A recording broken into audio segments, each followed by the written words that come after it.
সালাতে দোয়া কবুল হয়। সালাতে দোয়া কবুলের তিন জায়গা।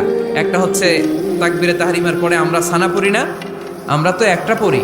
আল্লাহর হাবিব সুন্নাহ এবং নফল নামাজে আরো পড়তেন সানা, ওই দোয়া কবুল হয়। দুই নম্বর জায়গা সালাতে সেজদায় পড়ে দোয়া করলে কবুল হয়।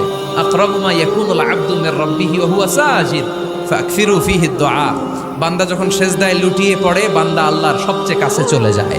তা কিন্তু বিশ্বনবী বলে, সেজদাটা তোমার রবের কুদরতি পায়ের উপরে পড়েছে। সেজদায় পড়ে দোয়া করেন।